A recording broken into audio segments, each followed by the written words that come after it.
kembali di pelajaran IPS kelas 8 dengan materi keragaman sumber daya alam Indonesia dan proses kita. Tujuan pembelajaran kita pada hari ini adalah anak-anak. Jadi Indonesia itu merupakan negara pulau terbesar di dunia. Jadi memiliki kekayaan alam yang sangat melimpah.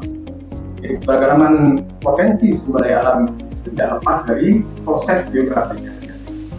Bagaimana proses geografis terjadi di Indonesia? Ada yang tahu? Proses geografis keragaman sumber daya alam Indonesia. Saya bisa? Oke, bagus.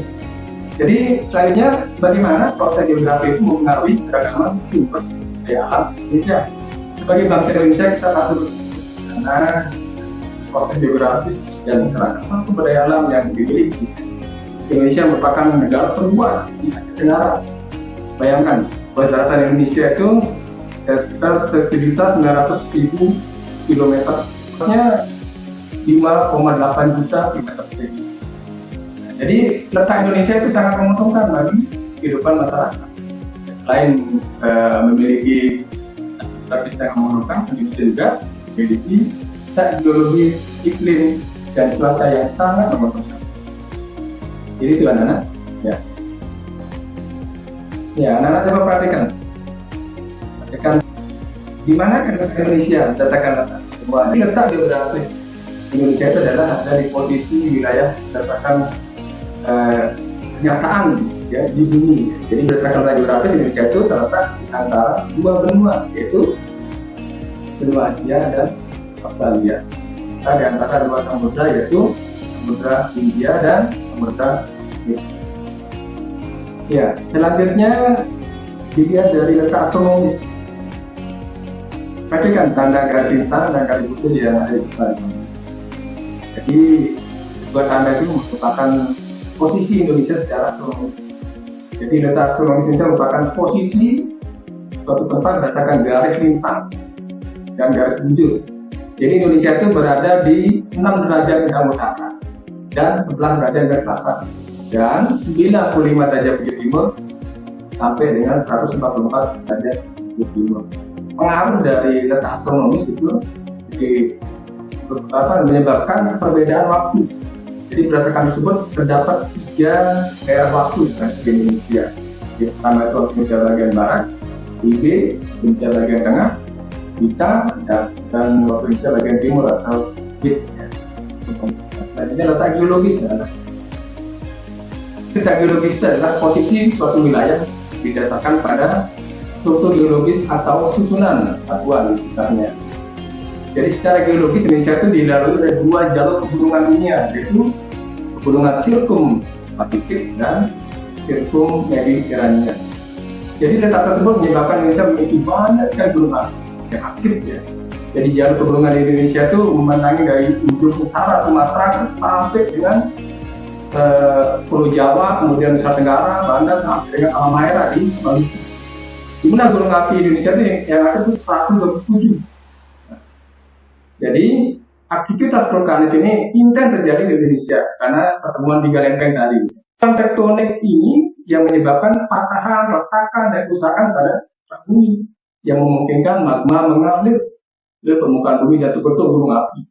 Nah, selain banyak terbentuk gunung api, aktivitas 3 lempeng itu juga membuat Indonesia menjadi wilayah rawan gempa. Rawan gempa bumi. Bisa dilihat ini bagaimana pertemuan lempeng di peta. Jadi lihat di peta tentang bagaimana proses geografis itu mempengaruhi sumber daya alam. Jadi selanjutnya kita akan membahas tentang sumber daya alam sendiri.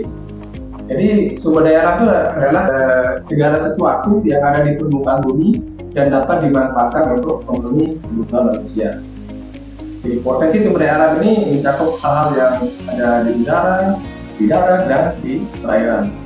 Jadi berdasarkan pelestariannya sumber daya alam itu dibedakan menjadi 2, daya alam yang dapat diukur bahari atau renewable resources dan yang tidak dapat diukur non-renewable resources.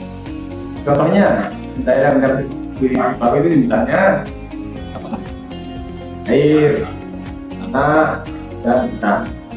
Kemudian sumber daya alam yang tidak dapat diperbarui seperti minyak bumi, bara. emas. Nah, berikut merupakan potensi sumber daya alam di Indonesia yang terpilih ya menjadi 3, sumber daya alam alam, sumber daya alam tambang, dan sumber daya alam keanekaragaman sumber daya alam Indonesia.